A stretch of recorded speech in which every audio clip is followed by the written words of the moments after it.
All right, welcome everyone to our London Hub project showcase, but also outreach event.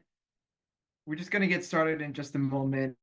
But yeah, since we're a pretty small group, feel free to sort of turn your cameras on, uh, introduce yourselves if you want in the chat as well. But yeah, we'll be just getting started in a moment.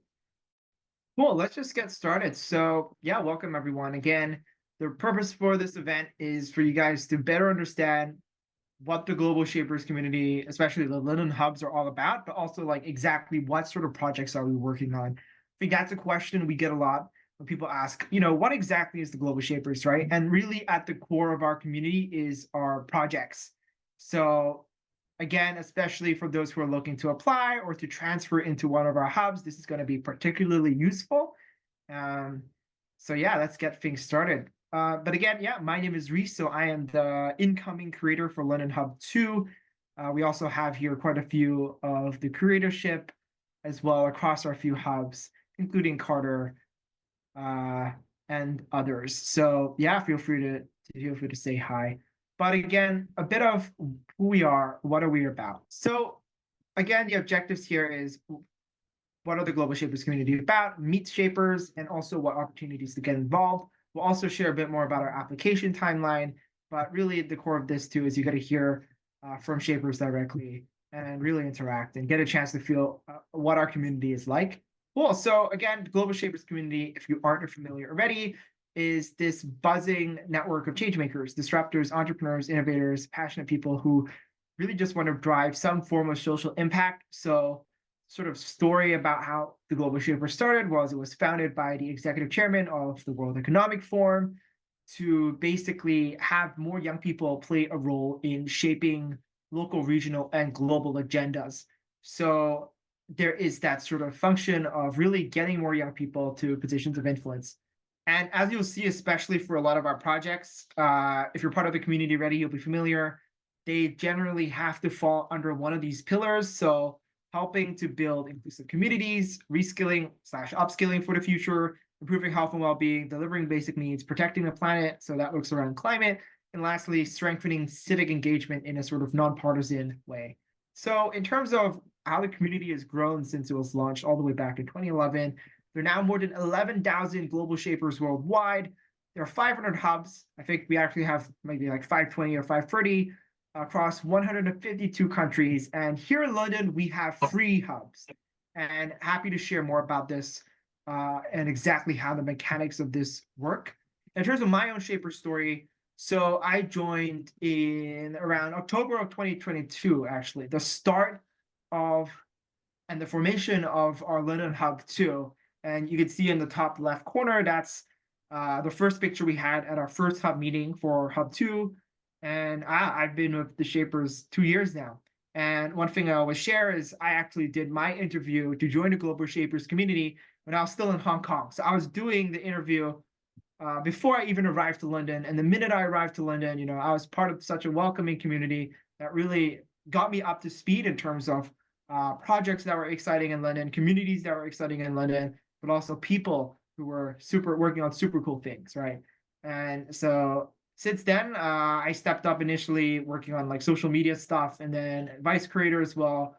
But now I've stepped up as creator for London Hub 2. But you can see on the right, a lot of cool things, including a retreat, one of our Shape conferences in Bilbao. So that's the top right corner.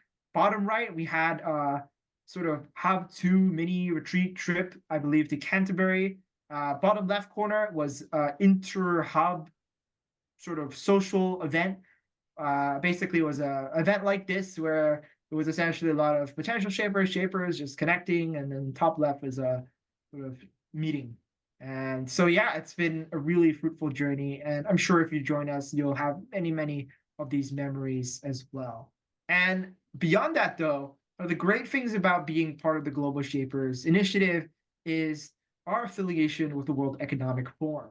And so being a part of our community allows you amazing opportunities, including writing for the World Economic Forum agenda to presenting at Davos. So we see here Kathy, part of Hub 1, who was recently at the most recent Davos event presenting on a project on cybersecurity as part of the Global Shapers Initiative. So that was very cool. We have Aaron on the top left, who is the founding creator for London Hub 2, who was at Summer Davos last year in Tianjin, and he had an opportunity to moderate a very senior panel. And on the top right corner is the Davos 50 delegation, I believe, of this year. So again, every year the Global Shapers community sends 50 representatives to Davos itself, but there are also many, many side events, including the Shape events, these conferences that I mentioned just now, but also for creators. For example, there's the upcoming Global Shapers Annual Summit, which I'll be going to in Geneva in July to sort of connect with other incoming creators in the community. So a lot of ways to really tap into that WEF ecosystem outside of just your local hub. And one of the highlights as well is that once you're part of the community, as many of you are transfers, as you can see already, you can really already engage a lot with all the other hubs, even as a visitor. So one of the great things is all the WhatsApp groups we have across all the cities and all the hubs, which means, you can go to a completely new city and you can be pretty sure that there's going to be a Global Shapers hub there waiting for you, for you to couch surf or you just to grab a coffee. So it's one of these really interconnected communities in that sense. So yeah, that's a bit about who we are on a very high level. You'll hear a bit more later on about exactly what do shapers work on throughout the whole year, what is the actual impact that is being created, especially on the local level. But most importantly, here is the application timeline and what we're looking at in terms of the upcoming recruitment cycle. So we're already starting off the promotion for the upcoming round, but we'll have our recruitment events more formally starting this August, where likely it'll be in person and it'll be an opportunity for you to actually meet and network with a lot more of the London-based shapers. Applications will open around September. We're ironing down a final date. And screening and interviews will happen across September to October with a view of onboarding new shapers by November. So yeah, this is the tentative timeline, but we'll roughly follow this structure. So again, we'll send further emails out and across our socials too, but just stay tuned for this, as this is going to be very important. And yeah, that's it from me. You'll again hear from a lot of our project leads in terms of what exactly are we working on across all 3 London hubs. And yeah, it's going to be an exciting chance for you to engage as well, ask questions, but also to brainstorm a bit with a lot of these project leads and get a taste of really what this community is all about. So yeah, that's it for me. And I'm passing back over to you, Carter. Thank you so much, Reese. It's a really exciting introduction. So I'm Carter, the Impact Officer of London Hub 2. So for today, it's basically an annual impact review of what we do across all of the London Global Shaper hubs, and also an opportunity for us to share the experience and amplify our impacts, because later on, you will see that we will have different kinds of discussion, open floor sessions. The shapers across all of the London hubs would have the opportunity to discuss the acceleration strategies and also the any kind of possibility for collaboration. So as a background information is that our shaper calendar year actually start every year on the 1st of July and then ended on the 30th of June. So right now it's basically approaching the end of the shaper year, and which is why we hold our product showcase right now to try to review what we did in the past year. And then for today's methodology and also the flow of it, we will start with Hub 1 and then Hub 2 and Hub 3. And then for each of the hub, their impact officer will have the opportunity to give an overview of all the projects. We will go on to 2 of the selected project teams of each hub. Each of the project teams, they would have roughly 5 minutes to give a presentation, and then we'll open the floor to of you guys. And then at the very end of it, we will have a breakout session and also an open floor discussion. So that's basically today's methodology. So in that case, I'll hand over to Hub 1 to present their project. Hello, I hope I'm audible. I'm Astitva Jindal. I'm the Impact Officer of London Hub 1. I joined the Global Shapers community last October, so I'm relatively new as well, completing my first year soon, but it has been a great journey so far, and I'll tell you all about it in the next slides. So talking about Hub 1 projects, First one and our most pioneering project has been the Inclusive Cyber, which is led by Kathy and supported by Isabel. Kathy is a cybersecurity specialist at AWS, and Isabel is working with checkout.com. Kathy started this project with the aim of providing an opportunity for uh, non-traditional background students to break into cybersecurity careers. And now she's worked with over 1,315 students, conducting more than 25 workshops, 3 publications, and recipients of 4 full cyber bursaries as well. And this project has been, as I said, our pioneering project so far. Second, and a very relatively new project has been the London Young Donors, which is led by Daniel Parekh-Hill. Dan is here with us, and he'll be talking about it in the next few minutes, where he's building a community of young donors to tackle blood availability issues. And he's already done his first event, and I'm very excited to see what comes along in the next few weeks and months for this project. Then finally, Lead for Sustainability is one of the projects that I am part of. I am a project coordinator from the London Hub 1. Lead for Sustainability is initially led by Oxford Hub, and we work with over 200 students each year, connecting them with mentors to build them career in sustainability. Hi, everyone. Lovely to meet you all. I'm Daniel Parekh-Hill. I'm a member of Hub 1 and the project lead for this particular project. I'd love to give a little bit of background onto why we're doing what we're doing and how we thought about this problem, ways in which we think about different solutions, and then our vision and goal as a project within London Shapers.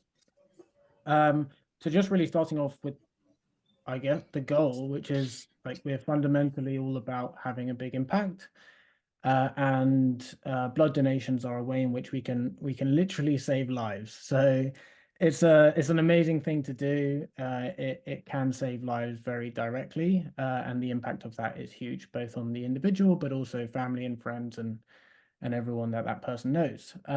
So that's really the focus. That's why we do it. And just in terms of like the opportunity, so there are 60 million people in the UK, there are 9 million people in London, and then there's 1.6 million people that are young population within London. So there's a huge number of people. And then on average, 1% of people are active donors. So that's quite a small proportion overall, which means that there's lots of potential to increase that. And so having said that, the impact of donating is also super powerful. So for every person that donates, 3 lives can be saved from that donation. So it's a huge multiplier effect as well. And so we started to have a think about like, why is this the case? Why do so few people donate? And we decided, or we came across, we found out that there were like 3 different ways. The first was around awareness. So not many people know about blood donating. Sometimes it can be seen as quite a scary thing to do, like a lot of uncertainty around eligibility or what's involved, and also what some of the benefits are. And often it's usually passed down like generation by generation. So like your parents would have donated, and then they may have talked about it with you, and therefore you might then do it. And so like the distribution is quite slow and quite limited to just like word of mouth. So that was one challenge we saw. The second was this distribution point, in that it's quite difficult to know about it, and the people that do, it tends to be quite limited into how that happens. And then the third was just around the actual process itself. It's like can be quite scary, and typically you would book an individual blood donation, so everyone just goes on their own and you kind of turn up, and so it might put some people off. So those were like the 3 big reasons or challenges that we saw, and areas that we could solve. And so we then started to think about solutions. So just on the awareness piece, the solution that we're building, developing, rolling out is much more of a social media campaign. So really touching on points around like, how does someone donate blood? Where do they need to go? Which website? What's involved in signing up? How easy is it to sign up? Once you've signed up, then how can you book an appointment? Once you've booked an appointment, what is it involved where do you need to go, and what's involved in actually donating?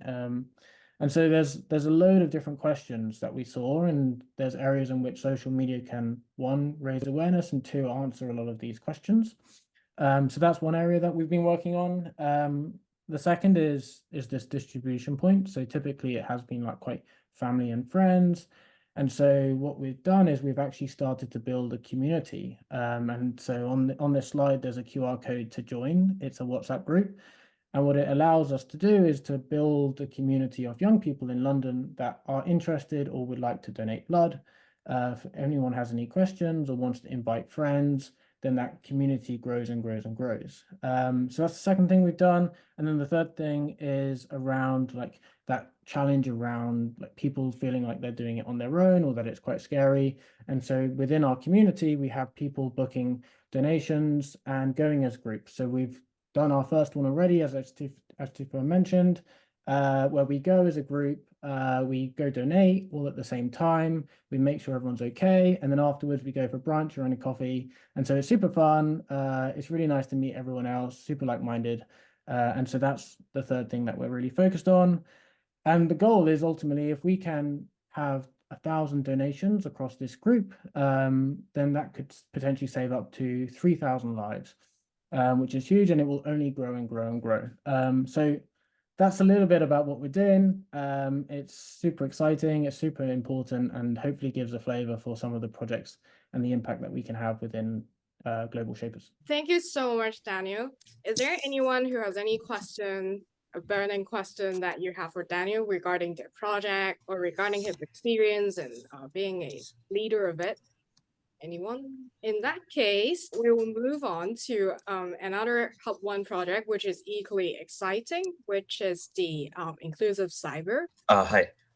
Yeah. So since Kathy and Isabel are not here right now, I'll take this over. So inclusive cyber was built with an idea to solve multiple problems. One of them was that cybersecurity has now become a global and a local risk, one of the key risks in the world. Uh, and as we digitalize more and more, it becomes even more essential for us to uh, to have that skill set in the market. There's a big skill gap in the UK market that needs to be covered up in the cybersecurity space. And in addition to that, it is really very important that other complementary skill gap is also covered, which includes interpersonal skills, communication, leadership, management, sales, and marketing. So that is how we came up with a solution to build this project, the Inclusive Cyber. We started to empower uh, underrepresented talent from overlooked and atypical backgrounds to break into cybersecurity. We work across various universities, which include LSE, Queen Mary, King's College, etc., UCL.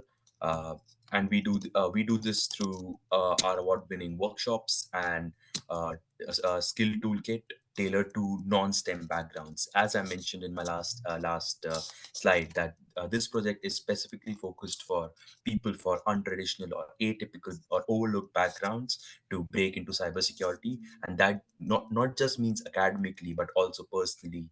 And we try to bring in as diverse community as possible.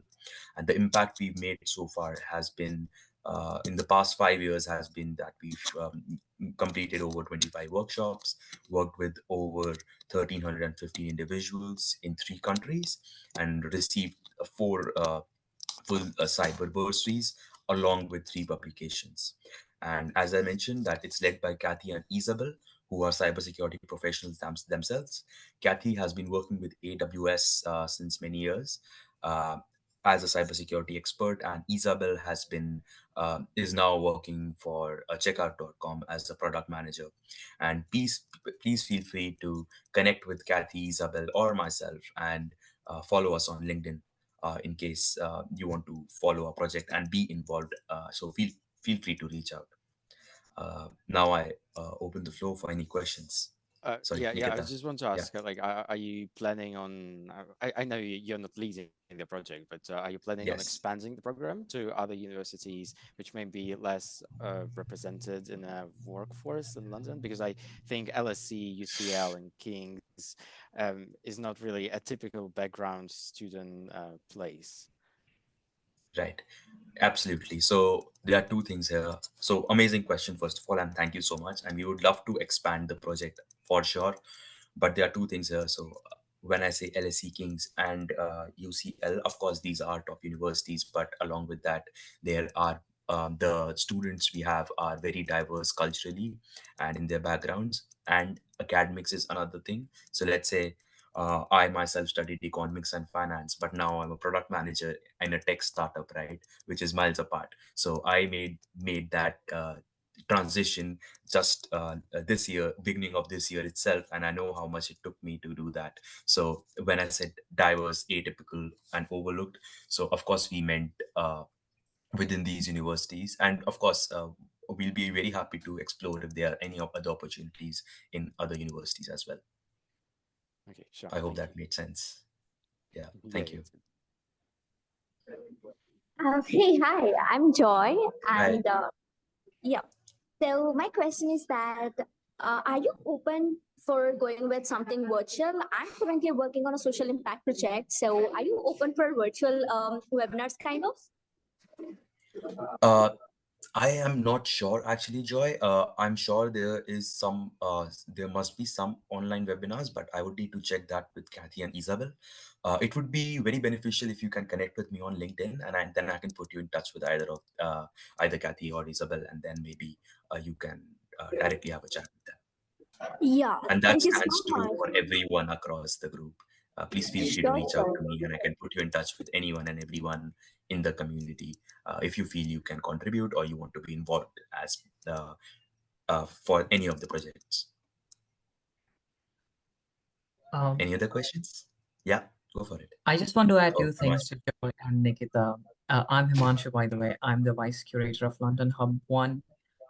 Nikita, for your question, I think what this project actually tries to do now, as of now, is to take a more policy lens. For instance, they're trying to collaborate with the UK Cybersecurity Council so that oversees all of the universities in particular. It's not about like LSC or like UCL or like King's. Because the project has been for half a decade, I think it was quite important to have a more policy look that impacts all universities, regardless of London or Manchester or say Surrey. And for the Joy, I think we do not have any online webinars at the moment, but I think that's a very interesting possibility to expand the project internationally. So yeah. Okay, sure. I understand. I think it's probably have been easier to use LSE, UCL, and King's as like a testing ground for this kind of Yeah, because project because also those like we were in universities have. London hubs. So because of the fact that we were in London hub, it was like our most regional proximity, so that allowed us to function efficiently. But I also see the problem of like, but I also see the opportunity of like expanding into other universities and probably a more focused policy lens that impacts all universities. Yeah, I understand. Probably also people who are running this, they're probably finished one of those universities, so they have contacts and networks, and that's how Yeah, you I mean, they're probably penetrate leaders it. in their fields. So yeah, they have finished universities long back ago. Over to Carter. Right. I actually would like to take this opportunity to ask a few questions. Inclusive cyber, definitely. Within the Global Shaper community is one of the really, really high profile one. And I think you guys really, really deserve the credit. As the impact officer of Hub 2, who has been trying really hard to amplify the reach and also the impact of our Hub 2 projects, I'm just wondering, is there any kind of top tips or key takeaways that you would recommend other Global Shaper Hubs in order to maximize its profile or try to improve their PR strategies or expand the reach of it? Like, how did you guys do it? Okay, first of all, I think a lot of credit goes to Kathy and Isabel themselves because they have been doing that project for quite a time now. And secondly, I think the drivers of the impact was A, they were quite focused on the problem they were targeting, and B, the problem was pretty wide. So I could see the potential impact being very high. And by the virtue of being focused on a particular problem, that is pretty wide. I think they were able to scale well. But apart from that, I could give every reason to these two fantastic leaders, because I think they've pushed the limits all over time and have always made us proud by going to like World Economic Forum and presenting at Davos, or like being the leader in in the UK Cybersecurity Council. So pretty much depends on the project lead as well, but focus on the problem and how big is the problem we are trying to solve. Right, that's really, really helpful. As a follow-up, is there any way, like say, the wider hub, to provide any kind of support, to help Kathy and also the leaders of this project to achieve that kind of impact? What is the ecosystem behind it? Right. So the ecosystem is quite simple. They two are the key decision makers in the project, and we have individual members helping these other two leaders, Kathy and Isabel. If we have any leads following up, for instance, if we want to conduct a workshop in Manchester, we actually have to take permission from them and ensure that we have a quality control in each of the sessions we do. We make sure that the people who deliver the sessions are actually trained professionals in that particular field. So if people are interested in joining this project, particularly, I think the best way is to reach out to Kathy and Isabel, or also like to any of the London Hub Shapers one, and we can actually direct you how we can best help you in your particular university, or how we can actually help you in your policy decisions. That's really, So really just simply reach out. I would say simply reach out. Yeah, okay. Yeah, thank you so much for your insight and experience. Yeah, so does anybody have any questions?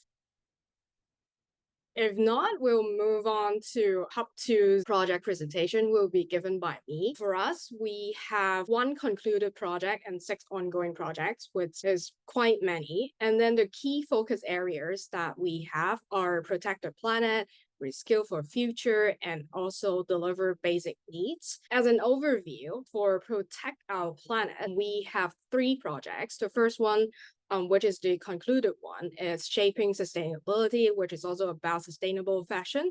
So it's led by CAR, and then it helps 6 London fashion brands to decarbonize and develop their own tailored sustainability strategies. The project was divided into 2 main parts. The first part is basically general training delivered to the London fashion brands. And after that, each of the brands would have the opportunity to give their pitches. So based on the learnings, they had presentation and then to try to develop their own sustainability strategy. And then after that, the team also gave them tailored and also individualized coaching and follow-up sessions, trying to help them to implement those strategies. And then the second one, Fix Our Future, which is a project supported by multinational law firm Clever Chance, led by Yemi, targeting 16 to 25 years old, trying to develop an action toolkit to address climate-related challenges. And then the main delivery is then in the form of civil education workshops with local schools, state school, and also university. The third one is Lead for Sustainability, which later on, this would be a selected project of Hub 2, which you will hear from Zahila and also Estiva regarding their amazing achievements so far. And then I'll just leave a little bit of suspense here instead of spoiling it for you guys. And then for Reskill for the Future, so again, we have 3 projects. And then the first one is Shaping Entrepreneurship, also called the Shapers Directory, which is led by Yannick and also Reese. For this project, we are trying to develop a network, which is called the Shapers Directory, an intermediary online platform trying to facilitate one-to-one connection between shapers and also students, based on the strength and knowledge, and trying to help them to kickstart their entrepreneurship ventures and their careers and build their professional network. And then the platform right now launched in February 2024. And right now we're still accepting sign-ups for both mentors and mentees.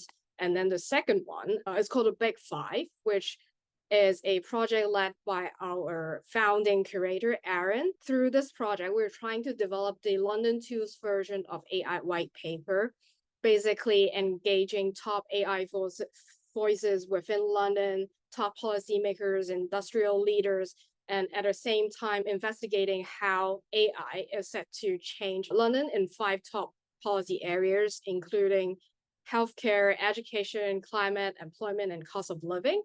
And the third one is create.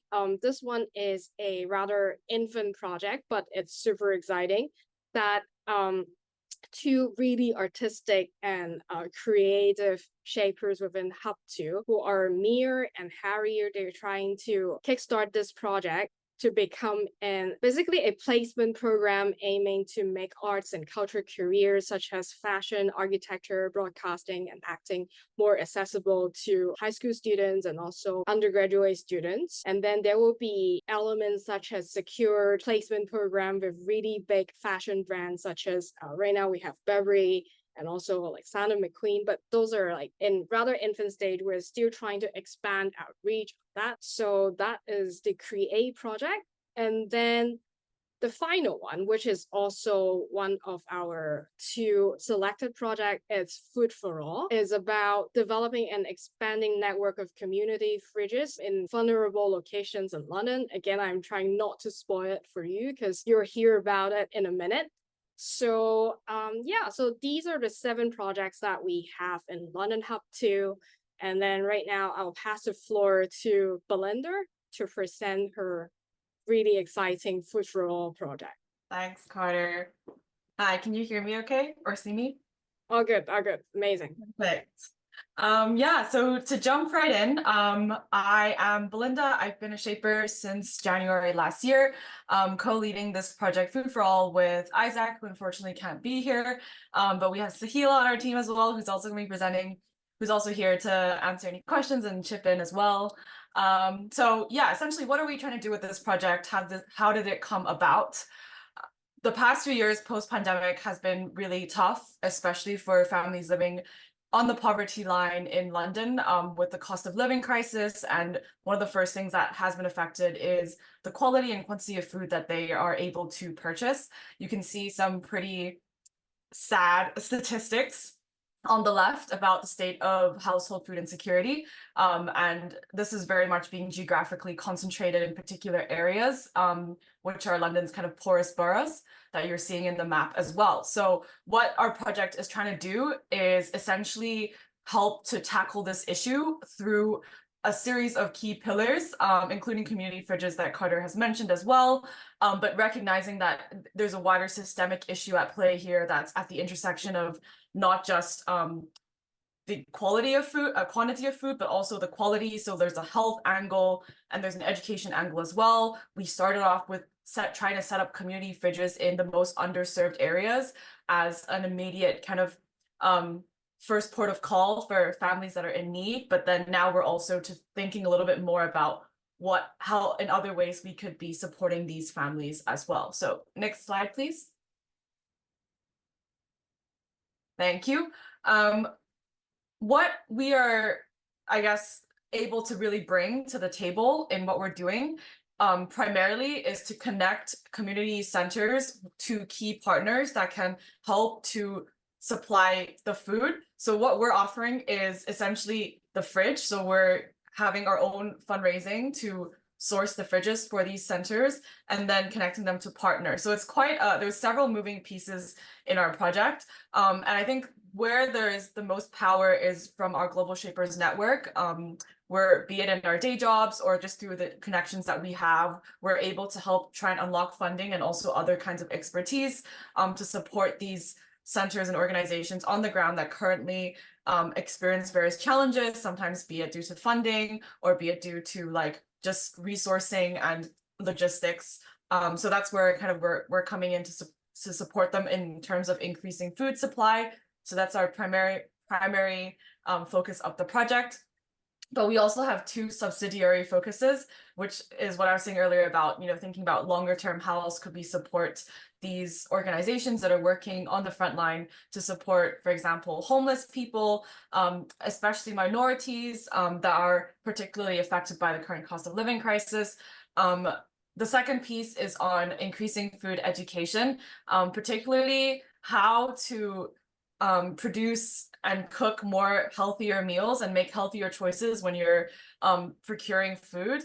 This is something that we're really trying to develop now to start in the summer in some of the community centers that we've been partnering with, to really help to empower the next generation to make more conscious choices when it comes to nutritious food in their diets.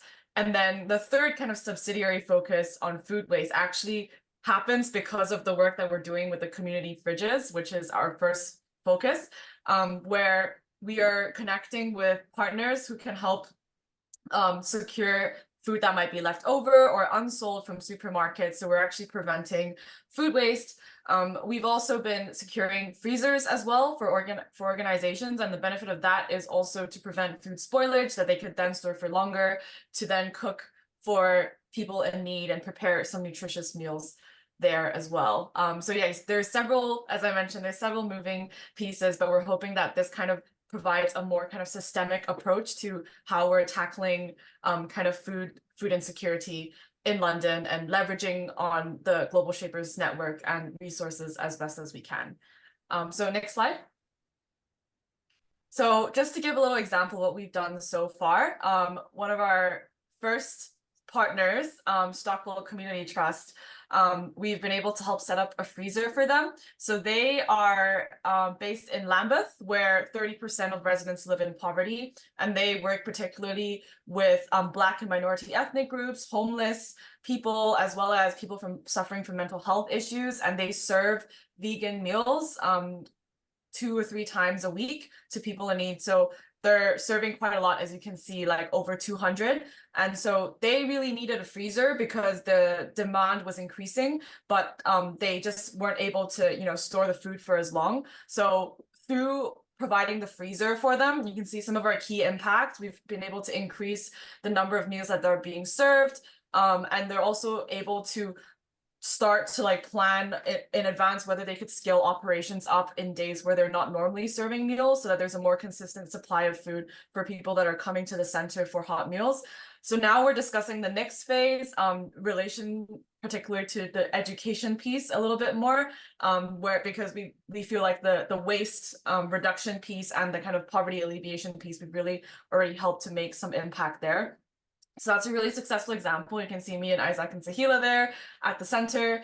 And then on the map, you'll see there's some other sites that we're working with as well, in different ways, particularly in the areas that we've identified as underserved.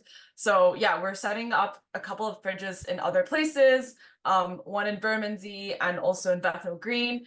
And then we're also in discussion about having some education workshops with some children from low-income, underprivileged families that these centers work with, particularly around healthy and nutritious diets as well in some of the other sites that you see in red circles. So yeah, it's been quite an evolving project. Key challenges would be around making sure that all the partners are aligning to the shared project outcome, because we've had issues. For example, one partner has agreed to be providing food and then they've had funding issues, so we've had to try and find other partners, or just being very flexible with our timelines, because when we're working with organizations, there can be other key priorities for them as well. So making sure it's a mutually beneficial relationship, and how to build that does take time. So I would say that's some of our challenges, but because of the flexible approach we've taken, and also quite a lot of patience and how we're bringing people together, it's been going really well so far. Yeah, thank you. Thank you so much, Belinda. So anyone who has any burning questions to Belinda regarding Food for All? It's a really exciting project. Please. Yeah, I don't have a question, but just want to say that that's a great job and very impressive project. I live close to Bethnal Green, so I know Oxford House, and that's a community spot, and I didn't know that you're involved. And yeah, I think thank you so much. Yeah, I think this is very impactful for the local communities. Yeah, really impressive work. Thanks. Thank you so much for the kind words. Yeah, Oxford House is they actually already have a fridge. So really for us, it's how we can set them up with some food. And that's, I think, where we've been experiencing some challenges with supply. But yeah, hopefully it's going to be something that is set up soon in the summer. And yeah, if you stop by, maybe we'll see, can check out the fridge that we will hopefully have set up. Yeah, so thank you so much for the support. Sure. Good. Can't wait. So anybody who has any other questions for Food for All? Yeah. May I ask the question? Yeah, sure. You have the floor right now. Yeah. So, how is the food is being transported? Like many a times, your system is somewhere else, a little far to the person who would want to contribute or donate the food. How are you taking care of the transportation? Yeah, that's a good question. So a lot of it will be trying to like work with partners that are local to just like minimize obviously like the environmental impact of transporting food from really far in London. So we work with Neighbourly, which is really trying to crowdsource any like food leftovers in local proximity to the sites, as well as we're currently trying to work with a new organization as well, who've been able to establish really good relationships with supermarkets, in particular M&S, Waitrose, and Tesco's. So we're trying to see if we can really diversify the source so that it really is as close as possible to the community center. This is the end goal, but obviously the process of really trying to build these relationships, as I mentioned, will take some time. So in the interim, we're definitely just trying to like make sure that the logistics of it works. And it, you know, sometimes it doesn't really work that well on the partner end as well if they're having to travel really far. So I think it in that way it kind of works out on itself. Yeah. Are you having any kind of portal or your website or application so that people can track? Or is there a need in the afternoon or in the evening, something like that? Yeah, so a lot of the organizations we work with, they will already promote it on their own specific communications to the community in need. And a lot of it comes from word of mouth as well. Last follow-up, please. I'm really intrigued by the food concept because it's a daily necessity. Is there any story that which motivated you to go with this? Yeah, oh, I love this question. Yeah, I'm myself really passionate about food insecurity. I've done a lot of research in this space and I've spent a lot of my life volunteering, and it's at the end of the day, and a lot of the organizations we work with as well, they say like food and how we access it is all about dignity. It's a fundamental human right. And so even the spaces in which these community fridges are set up, the idea is to make it as inclusive and accessible as possible, because there is still such a stigma that people feel about struggling in the current cost of living crisis to access food. So I think it's something that I feel really passionate about. And that's why when I kind of joined Shapers, this project was already pitched for it as an idea. I really, yeah, raised my hand to help lead it. That's wonderful. All the best ahead. Thank you. Thank you so much. Thank you so much, guys. So any final question for Belinda before I let her go? Okay. So yeah, so we will move on to another exciting project at Hub 2 called Lead for Sustainability. I'll pass the floor to Sahila.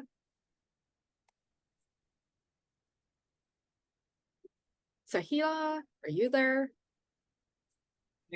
Hi, I am in a bit of a tough spot, so I'm not sure if you can hear my audio okay. Do you want to give a quick thumbs up? Yeah. Okay, all good, perfect. Thank you very much. Hi, everyone. I'm Sahila. I am part of London Hub 2. I've been a global shaper since, I think during the pandemic, actually. So I actually joined during an interesting time where we had a lot of different projects that were happening virtually.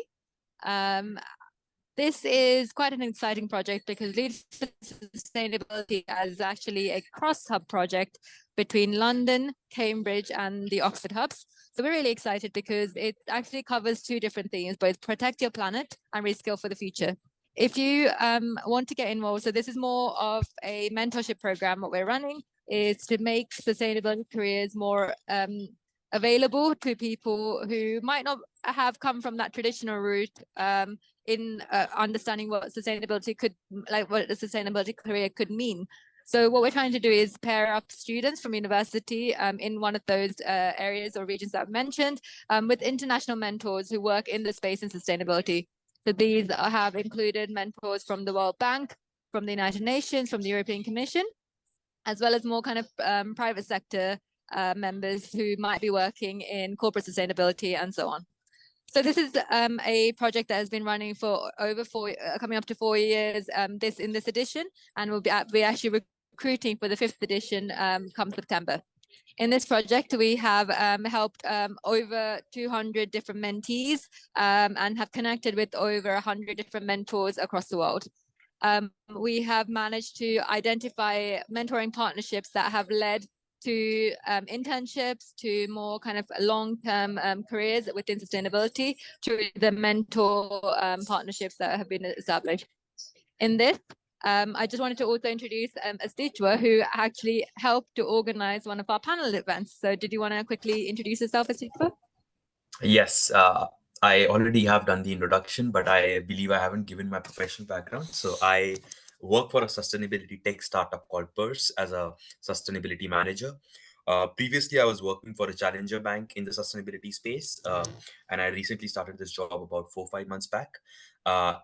My company deals with energy data, and we help real estate firms, consultants, fintechs, anyone really with the net zero transition by providing them the data.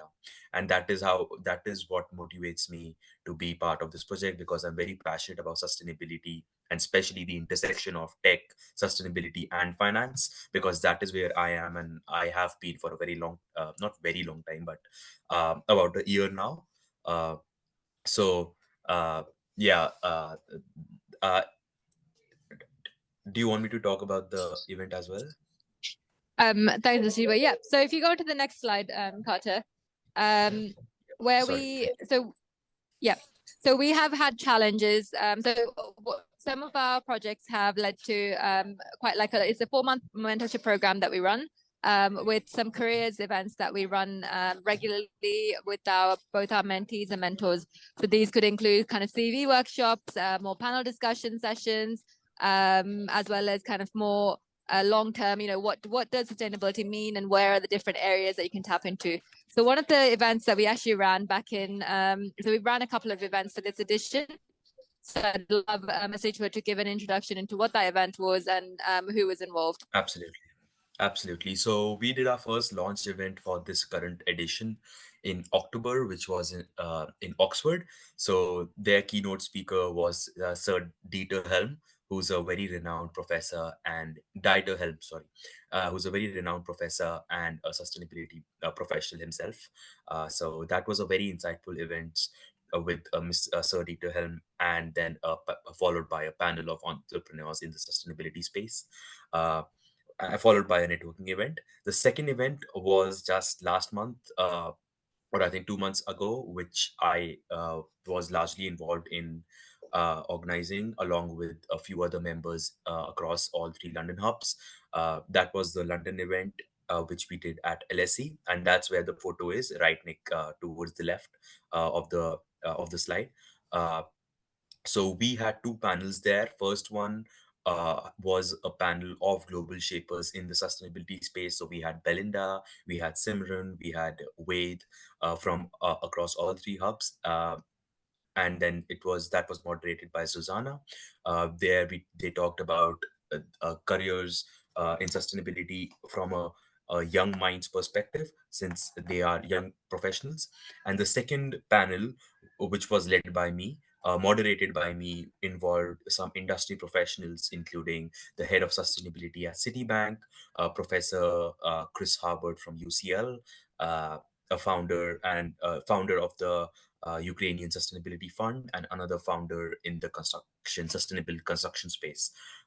So that focused largely on their work, what they've been doing, how their work is driving sustainability. It was a very, very insightful and an interactive event. We had amazing networking session later on, where all the professionals, all the senior leaders decided to stay for a very long time until the end. And all the students had the opportunity to interact with them one-on-one, get their emails, connect with them. So that was really very insightful. Yeah, that's all, I think. And I guess thank you. So as you can see, so as you can see, we have had quite successful events happening across the last few years. Where we couldn't get some help is trying to secure some funding, because these are quite large events that are held on a large scale across different universities and different cities. We are looking to secure a pipeline of funding of venues where we can get more for speakers, for networking events and things like that. The other thing that we are looking for some help with, if you, as we kind of, do the recruitment for Shapers in the future, is that we're looking for a more personalized but more efficient matching process, because the current matching for mentors and mentees is quite manual, where we go through a very detailed overview where we would like literally manually match we do a very selective matching process for our university mentees and the mentors that we get on board. So with that in mind, they are some of the challenges that we would love to have some help in solving. As part of that as well, we wanted to make sure that this is a very collaborative event, that it's a collaborative engagement, because it's a cross-hub event, and we cannot do this without people like Reese to get involved with the university partnerships from our global shapers who are very involved in some of their universities still, as well as some of the more corporate partners that we formed with organizations like Impact Lens and other kind of more startup and scale up organizations as well. So these are some of the benefits that we have currently with our university and corporate partnerships, but we are also looking to see how we can expand beyond that. As part of this as well, I'd say one of the biggest outcomes that we would love to kind of develop in the future is also the reverse mentoring perspective, because what we're seeing is young people in general have a good view of the world when it comes to sustainability. So how can we now leverage that and also perhaps see how far we can take the program with more reverse mentoring, where we take young people into organizations and make organizations understand what sustainability means to young people. So that's another way of looking at things as well. So I'd love to open it up the floor for any questions.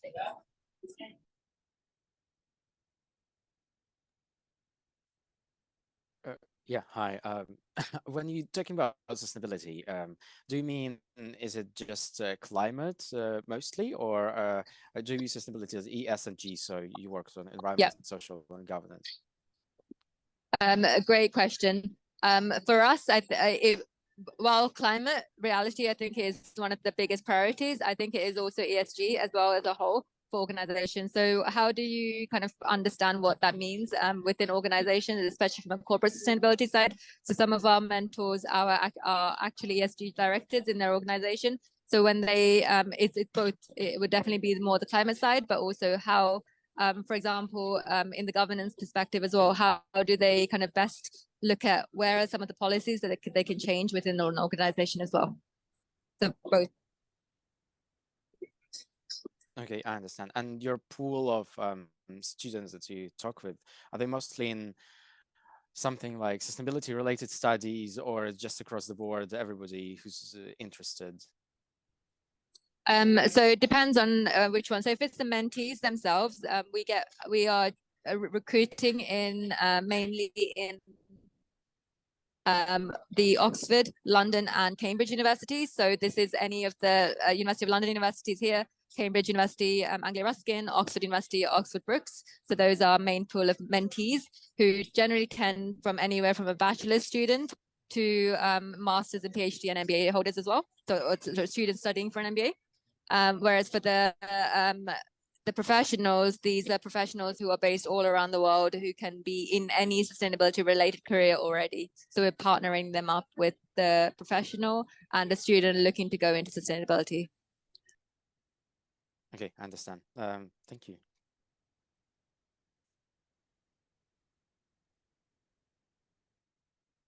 Thank you so much, Sahila and Estiva, for the really insightful sharing. So yeah, any other questions for Sahila and Estiva regarding Lead for Sustainability?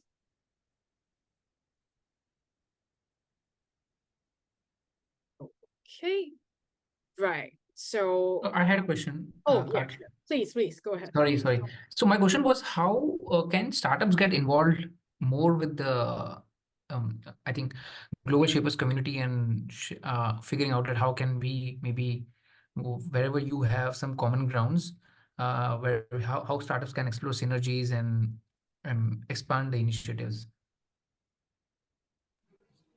Is that a question for the project or is that a question for the community at large? I would say both, but I'm focusing more on the Lead for Sustainability project because I am connected to a few founders who are working in the sustainability space, and Sure. what they are doing, they are like having some good to sustainability based program products, and maybe they could be if we have larger awareness on what kind of work they are doing, it could be beneficial for both of the organizations who have common grounds or common interests, that is sustainability. Yeah, definitely. So what we do is we run. So our program is actually coming to an end for this year's edition. However, when we open up for next year's edition, which will be around November time, we'll be looking to host more careers-focused events where we will be bringing sustainability startup founders, startup community more involved, where they can introduce what they currently do into our community where we do the partnership. So I think definitely do get in touch with us. So I can leave our project email address here as well, which is leadforsustainability@gmail.com. Get in touch with us and make sure if there are to stay connected when we get involved for the next edition of students coming in. We'd love to kind of hear more about what the startups you currently have in mind could get and where they could get involved with. Definitely. And also, please feel free to drop us any one of us a line on LinkedIn if that is something you'd like to do. Sure, perfect. Thank you so much. Thank you. Good 5-minute break. So right now we reached the second half of our project showcase. And right now I'll pass on to Hub 3 to present their projects and also walk you through the impacts so far. Yeah, sure. Thank you so much, Carter. Hi, everyone. My name is Shashwat. I've been the Impact Officer of Hub 3 for the past year.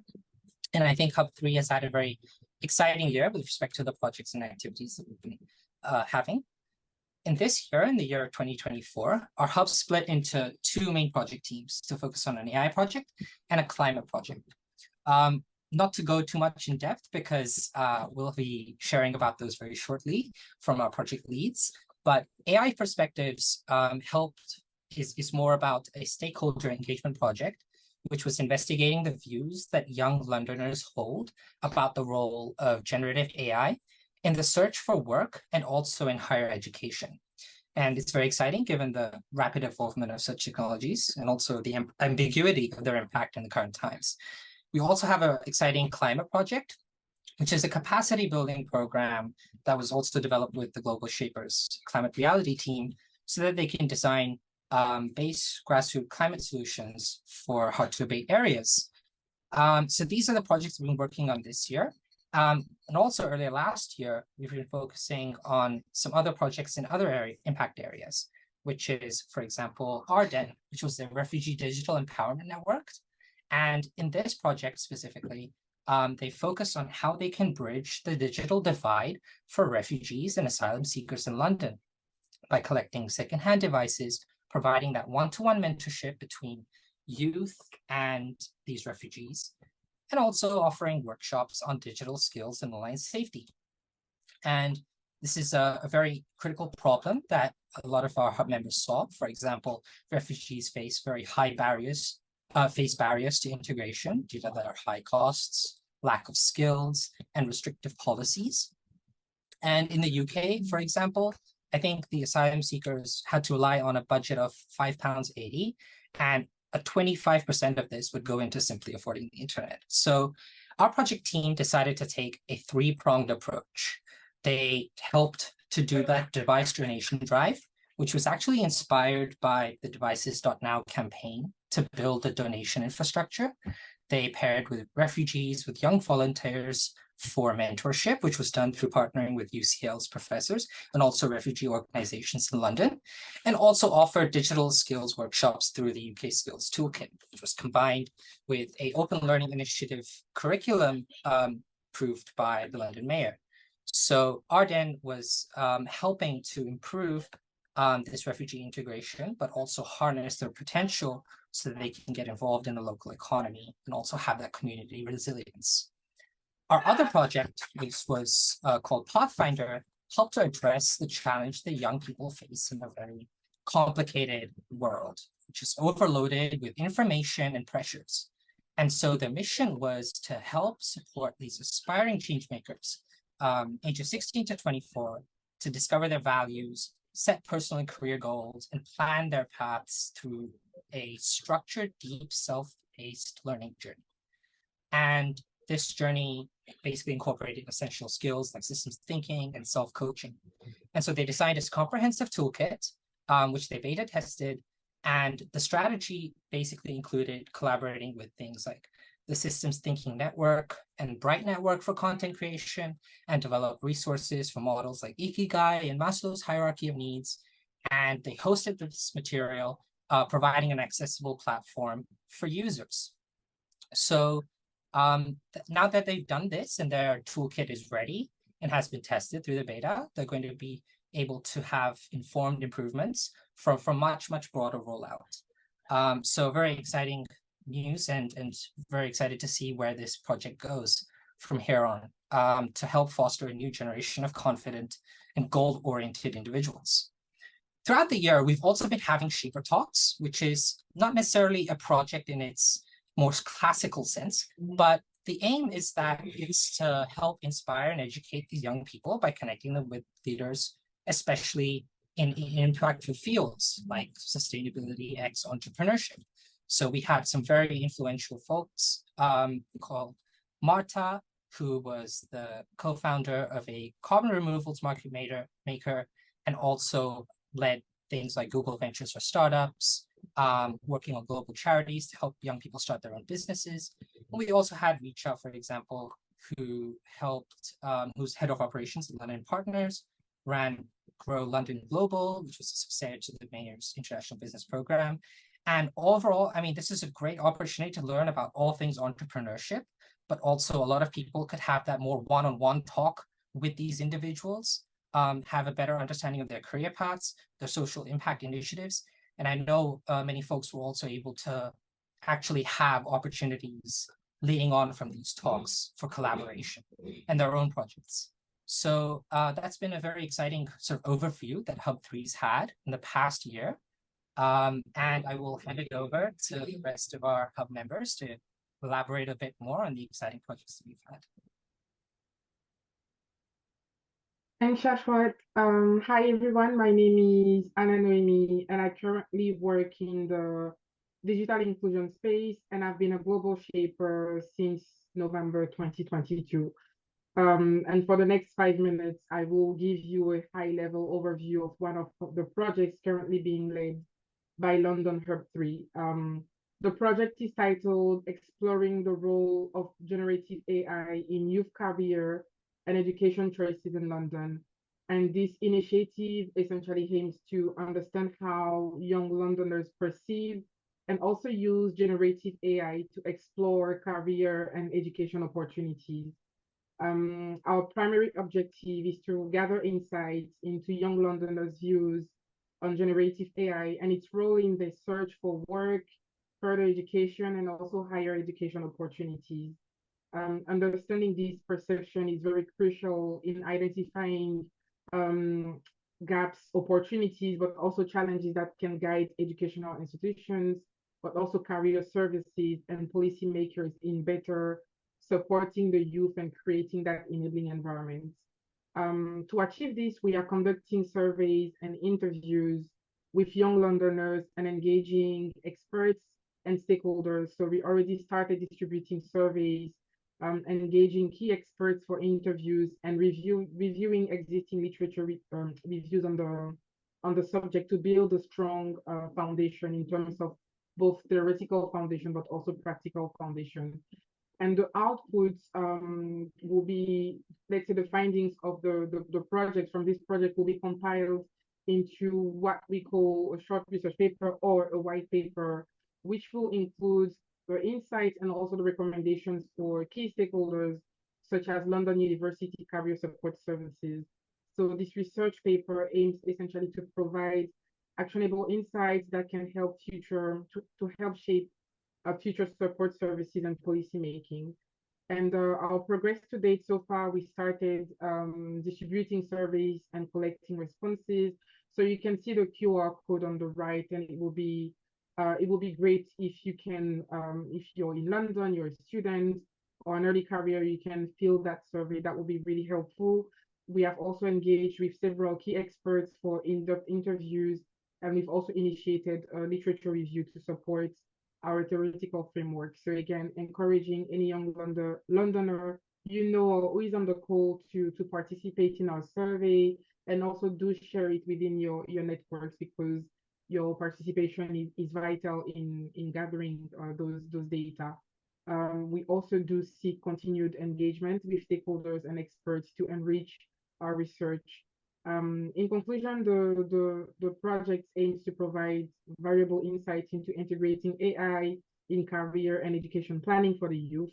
And yes, your participation and support can significantly contribute to achieving this goal. So again, a call to action here is to not only fill the survey, but do share it within your network, because this will create a meaningful impact in the long run.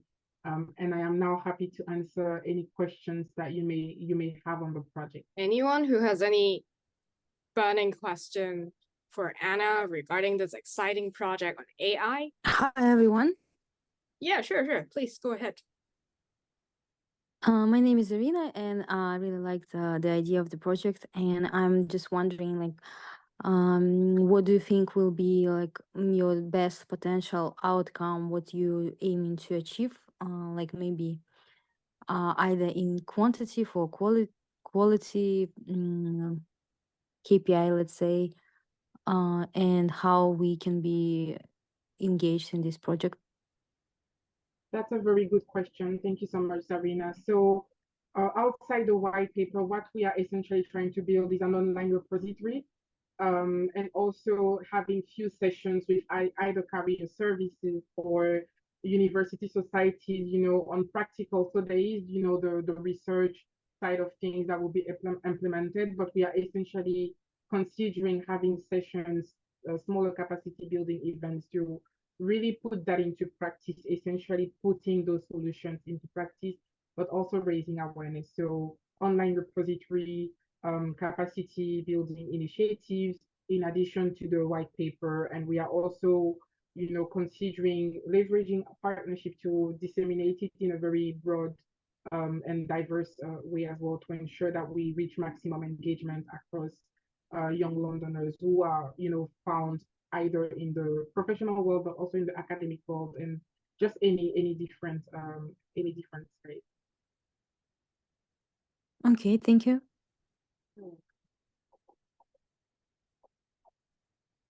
Anyone who has other questions for Anna? One thing that I also wanted to add in terms of, we do our target audience is young Londoners, but also we essentially target educational institutions and also public authorities such as policymakers, because we do want them to, have those actionable insights and recommendations at hand, when they are considering in the long run, drafting policies, at least they will also be coming from a youth perspective, or adopting a youth lens in implementing those policies. May I have a question regarding the refugee digital one? Yeah, you can shout your question. I was on the project as well. Yeah. So I think initially it was started to provide or to donate the second-hand digital devices. But then you have completely entered into another kind of sector where you're educating people. How did you get this idea, or what motivated you for this one? Sorry, I didn't catch your question. Can you please repeat that?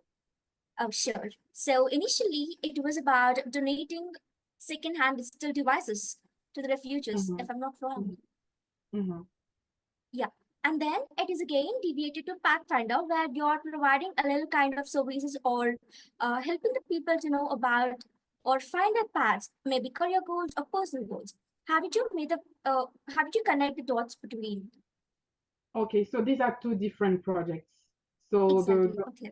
Okay. Yeah, the Arden is a very separate project. In that year, we did run 2 projects. So the Pathfinder is very different from the refugee, the Arden project. So these were 2 different approaches. To understand your question, how did we go about picking those projects? Is that correct? Yeah. Okay, so we did have, I think across every hubs, it's pretty similar. We do invite every shaper to sort of like showcase or pitch a project that we, in the end, we do votes. So this is how come the Arden project and also the Pathfinder were selected for that year. And again, once this is selected, we do have, different shapers coming together to bring that project to life. I was not on the Pathfinder project, but I was rather on the Arden project, and we did have a lot of like stakeholder engagement into not just providing devices, but also in the end, the focus was also mainly around providing education, because we did understand that even if you send devices or you offer device to people, they still need to learn how to use them. We are talking about a very specific demographic where sometimes they just don't know how to use phones, they don't know how to access essential services online. So the final output of the project was also focused around including the people, not just giving them phone, but also providing them with tools and education solutions to also navigate the online world. Yeah, thank you so much for answering. You're welcome. I know maybe Samira, I don't want to put them off here, but I think Samira was on the Pathfinder. So when she does come and share more about the next project, Samira, if you're happy with that, you can also share your insights or your experience around the Pathfinder project as well. And sorry to put you on the spot. Right. Any other questions for Anna? Right. Oh, I actually have something to share with Anna. It's not a question for you. So as mentioned earlier, for Hub 2, we actually have a project called the Big Five, which is led by Sharon, the founding curator of Hub 2. So basically is a project to develop a London 2 version of AI white paper, trying to investigate how AI is set to affect different areas of London life, which include education and employment. So we're actually right now in the process of drafting the white paper after collecting a couple of interviews with top voices and also like industrial leaders and policymakers in that regard. So I'm just thinking perhaps there is a little bit of overlapping, or maybe you guys can share a little bit of I don't know, like connections or insight, especially you guys are both in the area of AI and education and employment. Yeah, so I'll put you in touch with our with Aaron and also the project leads who are responsible for the employment and also the education part of the project. Yeah, hope that helps. Yeah, that would be much appreciated. Thank you so much. No worries, no worries. Okay, so in this case, if we don't have any more questions for Anna, so I'll pass the floor to Samira to present her project on climate solutions. Yes, hi everyone. I hope you can hear me well. My name is Samira. I'm a venture associate at Sustainable Ventures. So I work with climate startups and SMEs and helping them in their journeys. I joined the Shaper community in November of 2022 when Ananoemi did as well. So the project that we're presenting today is crafting climate solutions, which we're currently working on. So when we came up with this project, there were a couple of key kind of problem areas or key challenges in London specifically that we wanted to tackle. The first one that came up a lot in our discussions was climate anxiety, both within our group, but also I think in the rest of the world, really, especially with young people. Climate anxiety is now really on the rise. People are very worried about what climate change will mean to them and what it will do to them. So that was one of the key drivers for this. And on the other side, we also saw that London has a lot of university students, a lot of international university students who are very keen to work in the climate space, as you'll have heard from the Lead for Sustainability group a bit earlier. And they're very keen to create climate solutions and kind of work in these areas, in these spaces. But they're also very disconnected from the industry and different hubs like innovation labs, for example, where they can actually engage with people from other industries and learn more about the area and actually get the space to actually create those systematic challenges. So we'll be running a workshop, which Simran will talk a little bit more about, but for this project, similarly to the Lead for Sustainability project, we're leaning on the Reskill for the Future pillar and the Protect the Planet pillars. And Simran will talk a little bit more about the first session and how we're actually doing that. Yeah, thank you so much, Samira. Hi, everyone. I'm Simran, or Simi for short. I also joined London Hub 3 in 2022 alongside Samira and Anna Noemi. I lead circular economy innovation for Deloitte UK, basically building out the future of our climate services that will become a thing in the next kind of 2 to 3 years by building corporate ventures between startups, industry, and academia. So very, very passionate about this topic. In terms of how we're actually starting, we've decided to kind of go with an initial kind of innovation workshop where we bring together students, and for our pilot or our workshop 1, we're targeting specifically university students and kind of early career professionals, but really bringing people together in a room to focus on one topic, which for workshop 1 will be fashion, and how can you create novel climate solutions today that actually tackle the kind of insane amount of fashion waste that gets created. 80% of everything that's manufactured every single year is actually burnt or chucked into landfill. So it really is a massive problem. And how do we start going about closing that loop and kind of making fashion more circular?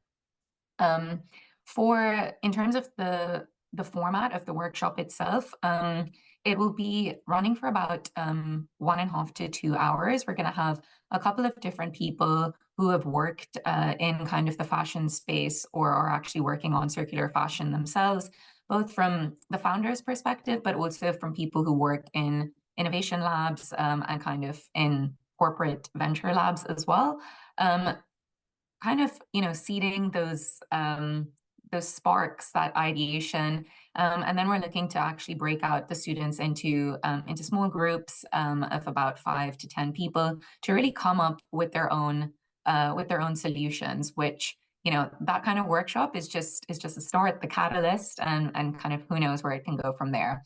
But the idea is for workshop 1, we're going to start out with fashion, and as we look to grow the size of each workshop, and also as we look to grow and scale across London, we're looking to target other hard to abate areas. We've been working very closely with the World Economic Forum Global Shapers team itself.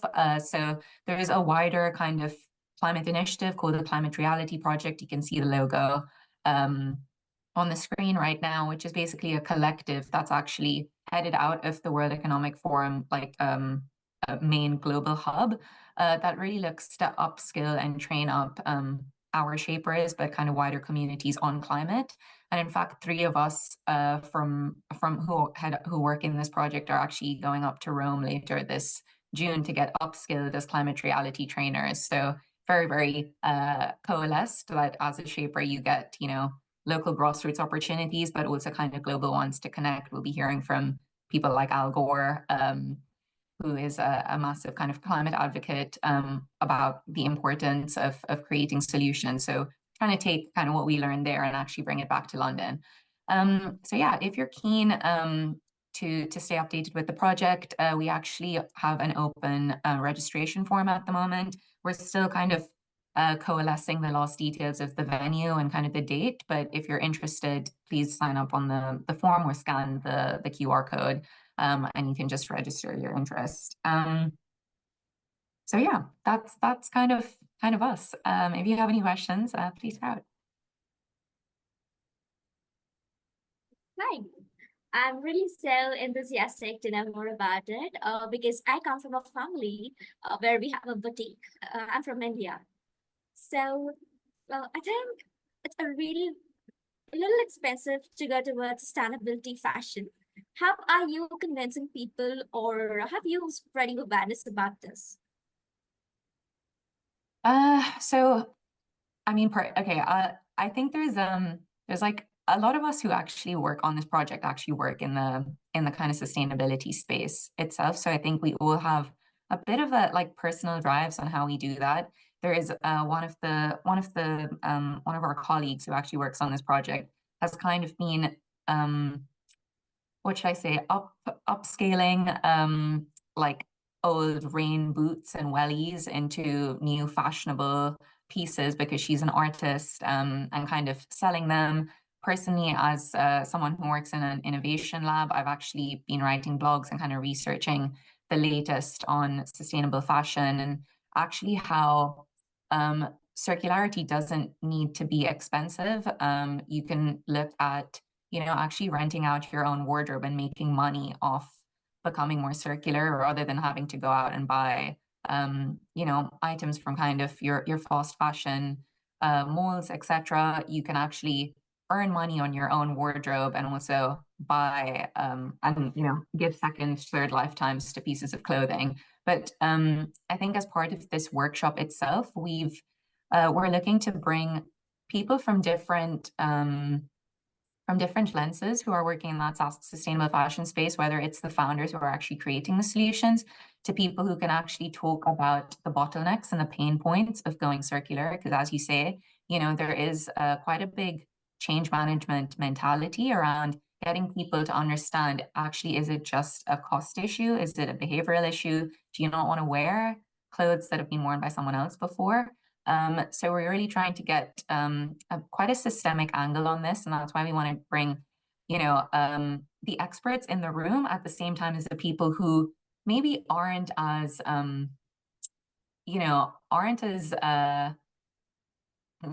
saddened by the pain points. So I think like bringing in fresh ideas, people who aren't as aware of, the bottlenecks and can kind of provoke different ideas that might have not been tested before. I accidentally muted myself. Samira, would you add anything? No, I think just to your point, there are solutions out there that are a little bit cheaper and a little bit more kind of cost friendly. But I think sustainable fashion, like a lot of other spaces of climate and sustainability, when the solution first comes out, it's usually always a little bit more expensive.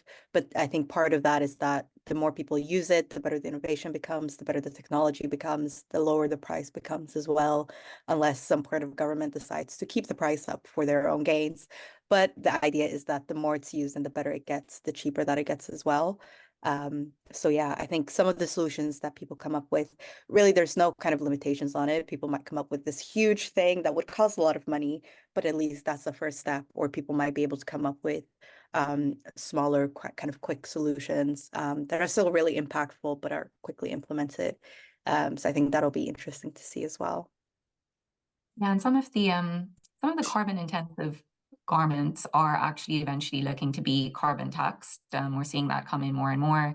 There's a lot of EU regulation which the UK is following close behind. So, it's a mixture of policy, etc. Zarina, I see you have your hand up. Hi, yeah, I was wondering like what exactly the World Economic Forum's contribution to this project, or what actually maybe they helping with? Yeah, so we've been collaborating with the Climate Reality Project, which is basically a kind of community, a community and network of climate experts who hope to essentially provide frameworks on how you can run workshops to bring people up to date with kind of the latest climate science, help them to engage with wider communities through grassroots activities. So we have been engaging with them. They actually are an initiative that sits as part of the Global Shapers and is available to all the different hubs globally. and they provide these frameworks. We're actually using their framework that has been tried and tested in other hubs across the world to run our workshop, but their team will also be training up us facilitators. So me, Samira, and one of our other colleagues, Mridu, who are also on this project, are all going to get trained up as climate reality project trainers, so that we can ensure that, you know, the kind of consistent framework building that the global shapers have developed and tested is, you know, spread out into our own London projects. That's great. Thank you. I have a question, because I see right now you're focused on sustainable fashion, and I'm just curious whether are you planning to expand into other hard-to-abate areas? Because I'm a sustainability professional working in net zero, and when we are talking about hard-to-abate areas, we're talking about oil and gas and coal, iron and steel, power generation, you know, those kind of sectors of the economy like automotive, which are actually producing the bulk of the emissions and the most impactful for the industry. So are you concentrating on like low-hanging fruits that you can achieve, you know, with the students and locally based like London professionals, or will you expand into those other actually hard-to-abate areas? Yeah, so the idea is that each workshop focuses on a different hard-to-abate area. So for workshop 1, we're starting with sustainable fashion, which is actually one of the top 10 highest emitting industries. So we're looking to, I think we wanted to see a way that you could engage people through their everyday lives in a hard-to-abate industry. Some people, and especially because we're targeting students with workshop 1, it was a way to get them to understand how can they, through initiatives that they create, how can they change their everyday behavior, those of their family, those of their communities around them, which might be an easier topic to engage with in terms of your day-to-day life than, you know, automotive, for example. But we are already looking to basically spin out a different industry for every workshop that we run. Okay, I understand. So you will be expanding this. Okay, I see. Thank you. Really interesting project. Thank you. Anyone else? Zarina, you still have your hand up, or is it an old hand? All right. Any final question for Simran and Samir?